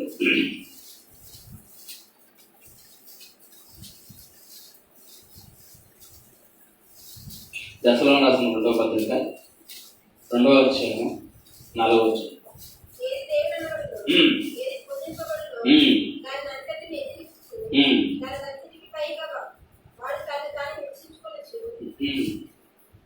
దశలోని రాసిన 2వ పత్రికేనమ్మా? 2వ అధ్యాయం 14వ వచనమేనా? మీరు ఇలాగున రక్షింపబడి మన ప్రభువైన యేసుక్రీస్తు యొక్క మహిమను పొందవలనని ఆయన మా సువార్త వలన మిమ్మను పిలిచాడు. ఎలా పిలిచాడట? సువార్త. ఈరోజు మనందరూ కూడా ఎలా పిలిచాడు దేవుడు? ఫస్ట్ గా సువార్త వలన కదా పిలిచాడు. దశలోని రాసిన పత్రిక 2వ అధ్యాయం 14వ వచనం. 2వ పత్రిక 2వ అధ్యాయం 14వ వచనం. ఆయన మనందరూ కూడా ఎలా పిలిచాడంటే తన సువార్త వలన పిలిచాడు. ఎందుకు పిలిచాడు? మన ఆయన కోసం, బ్రతకడం కోసం, ఆయన చెప్తే నెరవేర్చడం కోసం, అనేకులకు ఆయన గురించి చెప్పేవారు ఉంటాలని నిన్ను నన్ను నమ్మి దేవుడు పిలిచాడు. పిలిచిన మనం ఎలా బ్రతుకుతున్నాం? మన జీవితాలు ఎలా ఉన్నాయి? ఆయన పిలుపుకు లోబడుతూ ఆయన మాట ప్రకారంగా బ్రతుకుతూ అనేకులకు యేసుక్రీస్తు వారి గురించి చెప్పేవారు ఉన్నామా లేదా?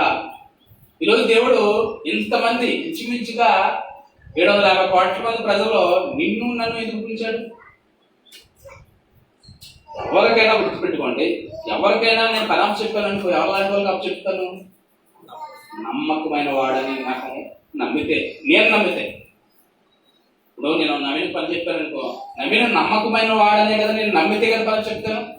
750 కోట్ల మంది ప్రజల్లో ఆ నమ్మకాన్ని ఉమ్ము చేసేవారుగా ఉన్నామా? ఆ నమ్మకాన్ని నిలబెట్టేవారుగా ఉన్నామా? ఆ సువార్తకు మనం లోబడి అనేకులకు సువార్త చెప్పేవారుగా ఉన్నామా లేదా? ఒకసారి ఆలోచన చేసుకోవాలి. నిజం, యేసుక్రీస్తు వారి దగ్గరికి నువ్వు నేను వచ్చావంటే దేవుడు నిన్ను నన్ను కూడా దేవుడు నమ్మాడు కాబట్టి ఇంకా కూడా చెప్తాను, వచ్చిన తర్వాత నువ్వు పాపం చేసినా, అతిక్రమాలు చేసినా, నువ్వు నేను కూడా ఇంకా ప్రాణాలతో ఉన్నామంటే, ఇంకా నువ్వు నేను కూడా ఊపిరి పీలుస్తున్నామంటే, ఇంకా నిన్ను నన్ను కూడా దేవుడు ఏం చేస్తున్నాడు? నమ్ముతున్నాడు. నిజం, నమ్ముతున్న ఆయన నమ్మకాన్ని ఒమ్ము చేసి బ్రతుకుదామా? ఆయన నమ్మకాన్ని నిలబెట్టుకుంటూ మన మీద పెట్టిన బాధ్యతను నమ్మకంగా నెరవేర్చేవారుగా ఉందామా? ఆయన పిలుపు లోపడదామా, ఆయన పిలుపును ఎగతాళి చేద్దామా అన్నది ఎవరి చేతుల్లో ఉంది? చాయిస్ మన చేతుల్లోనే ఉంటుంది. ఈరోజు ఎంతోమంది కరోనా వచ్చి చచ్చిపోతుంటే ఓహో వాళ్ళకంటే నేను నీతిమంతులు కాబట్టి ప్రాణంతో ఉన్నాం అనుకుంటున్నారా? అదే కదా ఆలోచన ఉంది. ఎవరికైనా కష్టం, బాధ, ఇబ్బంది, నష్టం జరిగింది అనుకో, వారు పాపం చేశారు కాబట్టి దేవుడు అలా చేశాడు అనుకుంటాం. అవును కదా, అనుకుంటాం లేదా? అలా అనుకుంటాం. ఉదాహరణ దేవుడు యేసుక్రీస్తు దగ్గర కూడా గలిలయలో గోపురం పడిపోయి అనేక మంది చచ్చిపోయారట. వాళ్ళు అనుకుంటారట వాళ్ళు చాలా పాపాత్ములు కాబట్టి గోపురం పడిపోయి చచ్చిపోయారు అనుకుంటున్నారట. అప్పుడు యేసుక్రీస్తు వారు అంటున్నారు, మీరు వాళ్ళకన్నా నీతిమంతులు అనుకుంటున్నారా? కాదు, కానీ మీరు మారు మనసు పొందకపోతే మీ గతి కూడా అంతే. ఈరోజు కరోనాలో వచ్చి అందరూ చచ్చిపోతున్నారు కదా, వాళ్ళు నీతిమంతులు కాదు, పాపాత్మలు నువ్వు నేను అనుకుంటున్నావా? ఒకవేళ నువ్వు నేను కూడా ఇంకా మారు మనసు పొందకపోతే నీ గతి నా గతి అంతే. ఒకసారి రాజుగారి గురించి ఇద్దరు దాసులు పని చెప్పాడట. ఒక దాసుడు నేను చేయను అని చెప్పి వెళ్ళి పని చేస్తున్నాడు, ఒక దాసుడు చేస్తానని చెప్పి పని చేయడం లేదు. ఇద్దరు ఎవరు నీతిమంతులు దేవుని దృష్టికి? చూడండి మత్తయి సువార్త 21వ అధ్యాయం ఒకసారి చూసుకుని కూర్చుకుందాం. మత్తయి సువార్త 21వ అధ్యాయం 23 నుంచి కాదు 28 నుంచి చూడండి సార్. ఒక మనుషునికి ఇద్దరు కుమారుడు ఉండేది. వచ్చి కుమారుడా చెప్పగా ఉత్తరం ఇచ్చిన, కానీ మార్చుకుని పోయాను. వచ్చి చెప్పగా వాడు అయ్యా పోదునని కానీ పోలేదు. ఇద్దరు ఎవరు తండ్రి ఇష్ట ప్రకారం చేసిన వాడని వారిని అడిగింది. అందుకు వారు మొదట వాడే అన్నది. ఏమర్థమైంది మనకి ఇందులో? ఈరోజు చాలా మంది యేసుక్రీస్తు వారిని నమ్మకం అని చెప్తుంటే వాళ్ళందరూ ఏం చేస్తున్నారు? నమ్మడం లేదు. ఏం చేస్తున్నారు? నమ్మడం లేదు. యేసుక్రీస్తు వారి మీద ఫోటో చదువుతున్నారు. ఇది పక్కన పెట్టేది. రెండో కేటగిరీ అంటే నమ్ముకుంటాం అని వచ్చిన జాబితా ఎవరు? మన జాబితా. రానని చెప్పిన వాడేమో యాక్చువల్గా సందర్భం పక్కన పెట్టినా, రానని చెప్పిన వాడేమో దేవుడి కోసం బ్రతుకున్నట్టు కనపడుతున్నాడు సందర్భంలో. నేను దేవుడి కోసం బ్రతుకుతానని చెప్పి వచ్చినవాడు ఏం చేస్తున్నాడు? దేవుడి కోసం బ్రతికేవాడుగా కనపడటం లేదు. వీళ్ళందరూ ఎవరు నీతిమంతులు అంటే మొదటి వాడే దేవుడి దృష్టిలో నీతిమంతుడు, దేవుడి ఇష్ట ప్రకారంగా జరిగించేవాడు కనపడుతున్నాడు.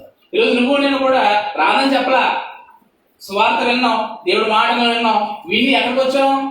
దేవుని దగ్గరికి వచ్చిన తర్వాత ఇప్పుడు దేవుడి ఇష్ట ప్రకారం చేస్తున్నావా? మన ఇష్ట ప్రకారం చేస్తున్నావా? దేవుని దగ్గరకు రాలేని వాడు ఆల్రెడీ దేవుడి ఇష్ట ప్రకారం చేస్తే ఒకవేళ దేవుని దృష్టికి వాడే నీతిమంతుడిగా కనపడతాడట. ఈరోజు వచ్చిన మనం ఆయన పిలుపు విన్నాం, ఆయన పిలుపుని విని ఈరోజు వచ్చిన మనం ఆయన ఇష్ట ప్రకారం చేయకుండా మన ఇష్ట ప్రకారం చేస్తే దేవుని దృష్టిలో నీతిమంతులము కాము. ఆలోచించి ఈరోజు దేవుడు నిన్ను నన్ను కూడా పెంచి వరకు తీసుకొచ్చాడంటే, ఇంకా నిన్ను కూడా ప్రాణంతో ఉంచాడంటే, ఈ సత్య సంబంధమైన బోధ ఎందుకును, పునరుద్ధాన సంబంధమైన బోధ ఎందుకును నిన్ను నన్ను కూడా నడిపిస్తున్నాడంటే దాని వెనకాల ఎవరున్నారు? దేవుడు ఉన్నాడు. ఉండి ఈరోజు నిన్ను నన్ను కూడా పిలుస్తున్నాడు. అమ్మా నువ్వు నిన్ను ఎన్నుకున్నాను, నేను నమ్మాను, కానీ నీ చూపులు పోలేదు, నీ మాటలు పోలేదు, నీ తలంపులు పోలేదు, నీ నడకలు పోలేదు, నీ ఉద్దేశాలు పోలేదు. నువ్వు నా దగ్గరికి వచ్చి నా మీద ఆధారపడకుండా లోకం మీద ఆధారపడుతున్నావు. దయచేసి నా పిలుపు విను, నా మాట విను, నా తట్టు తిరుగు అని రోజు నిన్నుతోటి నాతో దేవుడు చాలా బలంగా మాట్లాడుతున్నాడు. లేదు నీ మాటను ప్రభువా నా ఇష్ట ప్రకారంగా బ్రతుకుతావా? అయితే చూడు, సొదొమ గొమొర్రాను చూడు, లోతు అల్లులను చూడు, నోవహు తరం ఉన్నవారిని చూడు. పెండ్లు ఎందుకు పిలిచి పిలుపుని నిర్లక్ష్యం చేస్తున్న వారి గతి ఏమైందో చూడు. మన గతి కూడా అంతే. ఈరోజు నిన్ను నన్ను కూడా దేవుడు పిలిచాడంటే నిజంగా ఈరోజు నువ్వు నేను వచ్చాడు ఎందుకు వచ్చింది తెలుసా? చూడు యోహాను రాసిన పత్రిక సువార్త 8వ అధ్యాయము 8వ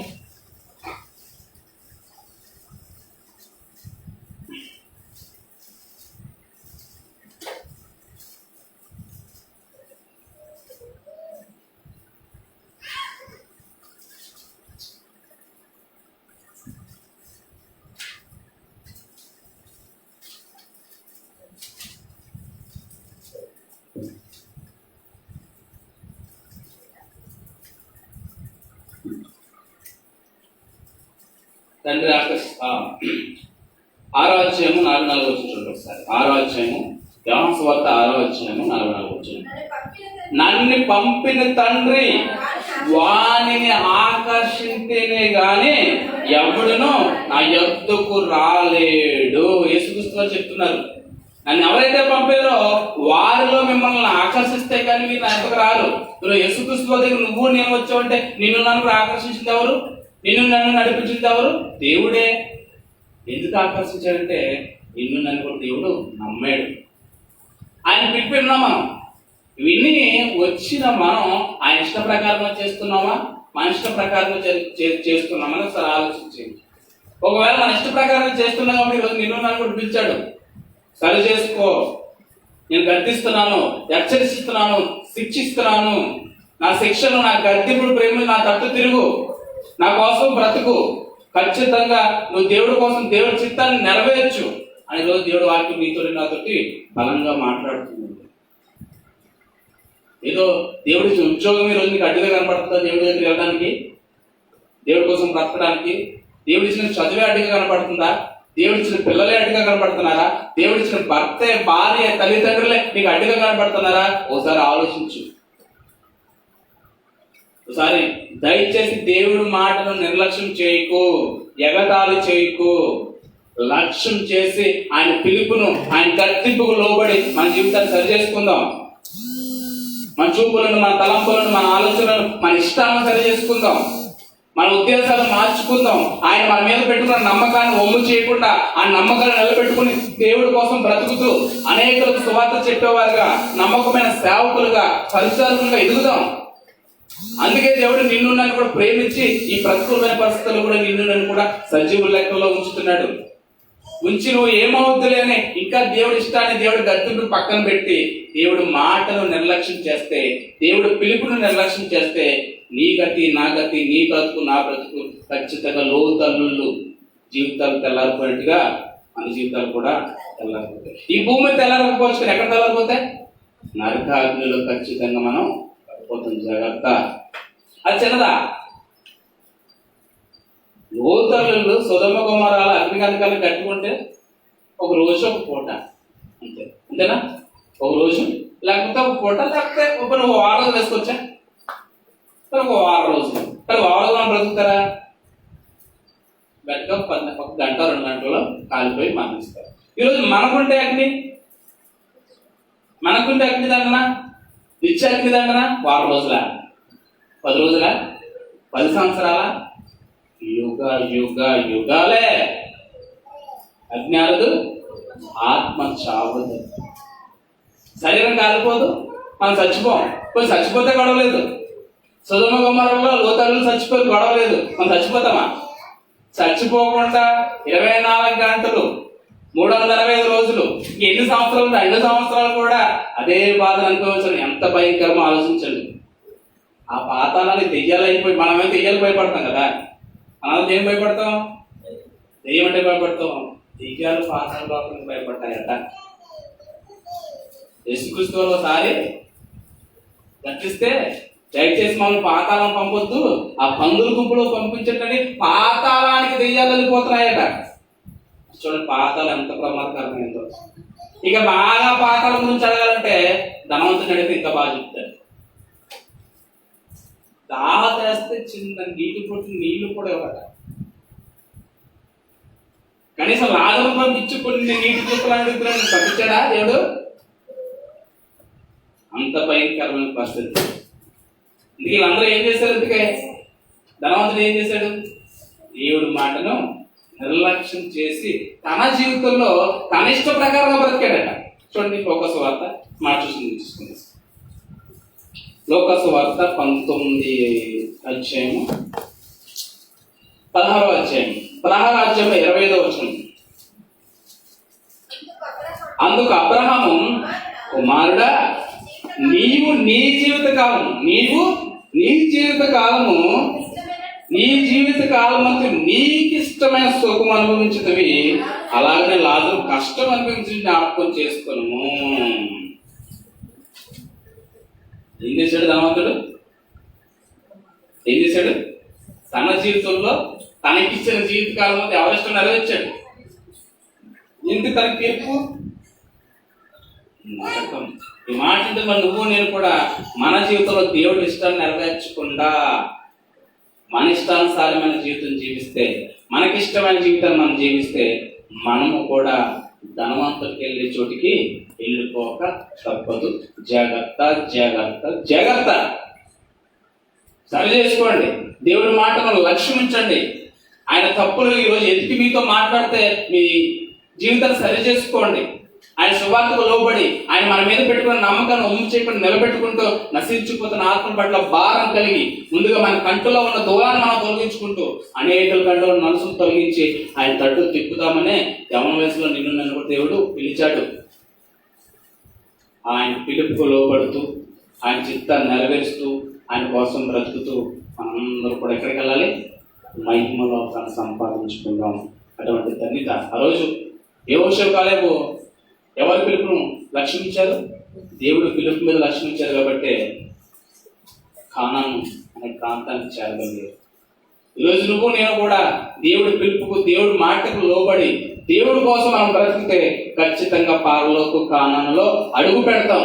లేదు దేవుడి మాట నిర్లక్ష్యం ఇస్తే అరణ్యంలో వాళ్ళైతే ఎలా రాలిపోయారో ఈ భూలోకం అనే అరణ్యంలో నువ్వు నేను కూడా రాలిపోక తప్పదు. జాగ్రత్త. దేవుడి మాటల రోజుల్లో ఫలింపజేయని దాకా ఆమె ప్రార్థన చేసుకున్నాం.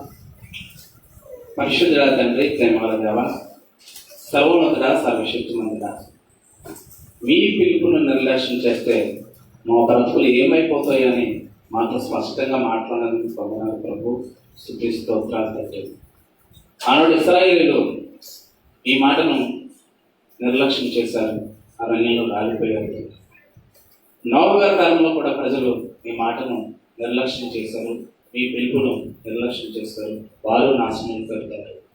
లోతు అల్లుళ్ళు కూడా మీ మాటను నిర్లక్ష్యం చేశారు, ఇశ్రాయేలీయులు యూదులు కూడా మీ మాటను నిర్లక్ష్యం చేశారు. ఇలా మీ మాటను నిర్లక్ష్యం చేసిన వారందరూ కూడా అడ్రస్ లేకుండా అయిపోయారు తండ్రి. అలాగే మేము కూడా మీ మాటల ప్రకారంగా బ్రతకపోతే, మీ పిలుపు లోబడి మా జీవితాలు సరి చేసుకోకపోతే మా జీవితాలు కూడా ఆ విధంగా అయిపోతాయని మాతో మాట్లాడినందుకు కొందనాలు ప్రభు. స్తుతి స్తోత్రాలు. అయితే మా అతిక్రమాలు, మా తప్పుదలు, మా పాపాలు క్షమించి మా ఎంత ఇంకా నమ్మకం ఉంచి మమ్మల్ని ఈ విధంగా సజీవుల లెక్కలో ఉంచినందుకు హృదయపూర్వకంగా కృతజ్ఞతాస్తుతి స్తోత్రాలు తండ్రి. మీరు మా మీద పెట్టుకున్న నమ్మకాన్ని ఒమ్ము చేయకుండా మా బ్రతుకులు సరి చేసుకుంటూ నశించిపోతున్న ఆత్మల పట్ల భారం కలిగి పనిచేసే సామర్థ్యం గల నమ్మకం గల పిల్లలుగా మమ్మల్ని దీవించి ఆశీర్వదించి నడిపించిన తండ్రి. మా జీవితాన్ని సరి చేసుకునే భాగ్యం దయచేయండి ప్రభువా. విన్న మాటలు ఈ వారు మాత్రమే మనం మేము మోసపుచ్చుకోకుండా ఈ మాటల ప్రకారంగా ఈ మాటలను లక్ష్యం ఉంచి మీ పిలుపు లోబడి మా జీవితాన్ని సరి చేసుకుంటూ మీ తట్టు తిరిగే భాగ్యాన్ని మా అందరికీ దయచేయండి. ఈ మాటలను మీ పిల్లల జీవితంలోనూ మా జీవితంలోనూ బహుగా దీవించి ఆస్వాదించండి. దృష్టిలో ఎత్తుకోకుండా మా జీవితాన్ని ఫలింప చేస్తూ మీ పిలుపుకు లోబడి మీ తట్టు తిరిగే భాగ్యాన్ని మా అందరికీ దయచేయండి. కూడిన మీ పిల్లలను, వారి కుటుంబాలను, సంఘమును, దైవజనులను అందరినీ కూడా బాగా దీవించి ఆస్వాదించి బలపరచమని సమస్తము మీ చేతులకు అప్పగించుకుంటూ యేసుక్రీస్తు వారి పేట ప్రార్థన అడిగి వేడుకుంటున్నాం పరలోకపు తండ్రి గారు. ఆమేన్. తండ్రి అయిన దేవునికి ప్రేమ, ప్రభువైన యేసుక్రీస్తు వారి కృప, పరిశుద్ధాత్మ దేవునికి సహవాసం సకల పరిశుద్ధులకును మనకును మన కుటుంబాలకు మన సంఘానికి సదాకాలం తోడే ఉండును గాక. ఆమేన్. పర సంబంధమైన భూ సంబంధమైన ప్రతి దీవెన దేవుడు మనందరికీ దయచేయను గాక. ఆమేన్. అందరికీ